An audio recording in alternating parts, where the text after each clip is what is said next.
उसने मुझे ऑफिस बुलाया। हिंदी कहानी। उसने मुझे ऑफिस बुलाया। यह कहानी है प्राची और अभिषेक की। यह दोनों एक ही ऑफिस में काम करते थे। प्राची जब सुबह उठी तो उसका पूरा बदन दुख रहा था। उससे अच्छे से चला भी नहीं जा रहा था। उसे लगा कि शादी की थकावट की वजह से इतनी थकान लग रही होगी, पर उस रात की सच्चाई कुछ और ही थी। प्राची एक बहुत ही अच्छे घर की लड़की थी। उसने कई सारी डिग्रियां ले रखी थी। घर में किसी भी चीज़ की कमी नहीं थी। फिर भी वह अपने पैरों पर खड़ा होना चाहती थी, क्योंकि उसे यही लगता था कि जिंदगी का कोई भरोसा नहीं है। जो आज है वो कल नहीं रहेगा। इसीलिए प्राची ने एक बड़ी कंपनी में अप्लाई कर दिया और कुछ ही दिनों में उसके घर पर ज्वाइनिंग लेटर आ गया। प्राची तैयार होकर कंपनी में जाती थी। उस कंपनी में एक बहुत ही हैंडसम लड़का भी था, जिसका नाम था अभिषेक। वह बहुत ही शांत स्वभाव का था, ना किसी से ज़्यादा बोलता था और ना ही किसी से ज़्यादा मतलब रखता था। बस अपने काम से काम रखता था। एक दिन अभिषेक कंपनी से निकला तो प्राची भी उसी रास्ते से होकर घर जा रही थी। रास्ते में प्राची ने देखा कि अभिषेक गुरुद्वारा के बाहर बैठे बच्चों को खाना खाने के पैसे दे रहा था। यह दृश्य देखकर प्राची बहुत खुश हुई। प्राची ने सोचा कि अभिषेक आज ही ऐसा कर रहा है, पर अभिषेक का यह तो रोज का ही काम था। वह रोज गरीब बच्चों को खाना खाने के लिए पैसा देता था। प्राची को अभिषेक की ऐसी आदत देखकर उससे प्यार हो जाता है और प्राची रोज सोचती है कि आज मैं अभिषेक से बोल दूंगी कि वह उससे प्यार करती है, पर शर्म के कारण बोल नहीं पाती थी। एक दिन प्राची कॉफ़ी लेकर अभिषेक के केबिन में गई और अभिषेक को कॉफ़ी का ऑफर दिया तो अभिषेक ने हाथ बढ़ा दिया। उसी दिन से फिर दोनों में दोस्ती हो गई। अब अभिषेक और प्राची साथ साथ रहने लगे, साथ में ऑफिस जाना, साथ में लंच करना वगैरह वगैरह।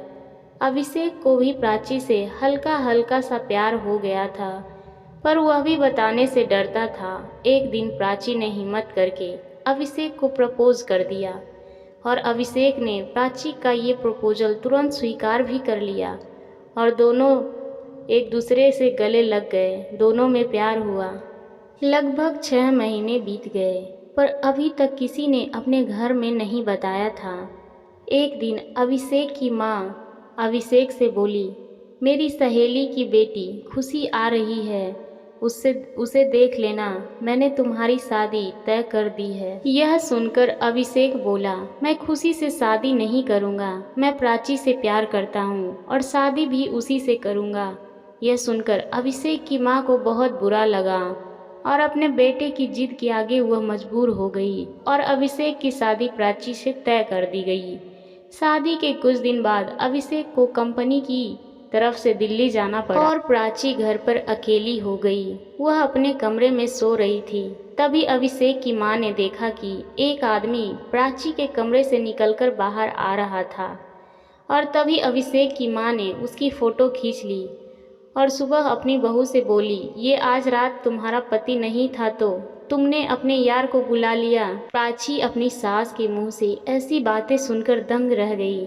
अभिषेक की माँ ने उस आदमी की फ़ोटो दिखाई और बोली, कौन है ये? प्राची बोली, माँ जी मैं इस आदमी को नहीं जानती, कौन है ये और मेरे कमरे में कैसे आया? सास ने अपनी बहू को धक्के मारकर बाहर निकाल दिया और कहा, मैं ऐसी औरत को अपने घर पर नहीं रख सकती। 2 दिन बाद जब पति घर आया तो उसकी माँ ने अभिषेक को खूब उल्टा सीधा भर दिया। अभिषेक ने भी प्राची को फ़ोन करके कह दिया कि तूने मुझे धोखा दिया है, अब मेरे घर में कभी मत आना। कुछ दिनों बाद प्राची को वही आदमी बाजार में मिल जाता है और प्राची उससे पूछ बैठती है कि तुमने उस दिन मेरे साथ क्या किया? तो उस आदमी ने सच सच बता दिया कि मैंने उस रात तुमको छुआ तक नहीं। इस काम को करने के लिए तुम्हारी सास ने मुझे पैसे दिए थे। प्राची का खून खौल उठता है। वह तुरंत ही उस आदमी को ले जाकर अपने पति के सामने खड़ा कर देती है। प्राची के साथ उस आदमी को देखकर उसकी सास डर जाती है। प्राची उस आदमी से कहती है, उस रात तुम मेरे कमरे में कैसे आए? सबको सच सच बताओ। मैंने प्राची के साथ कुछ नहीं किया है। मैं कमरे में आया और निकलकर चला गया। ताकि तुम्हारी माँ निकलते हुए मेरी फ़ोटो ले सके और तुम्हारी पत्नी को बदनाम करके घर से बाहर निकाल सके, ताकि वो तुम्हारी शादी खुशी से करवा सके। इस काम को करने के लिए तुम्हारी माँ ने मुझे पैसे दिए थे।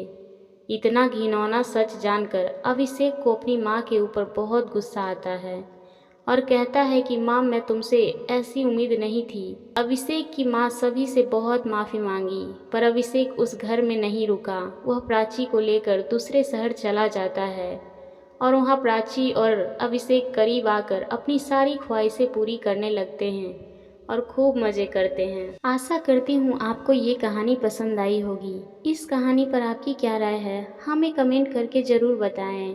कहानी पसंद आई हो तो लाइक और शेयर करना ना भूलें और अगर चैनल पर नए हैं तो सब्सक्राइब करें। आज के लिए बस इतना ही। कल फिर मिलेंगे एक नई कहानी के साथ। तब तक के लिए आप अपना बहुत सारा ध्यान रखिए। कहानी सुनने के लिए आपका बहुत बहुत धन्यवाद।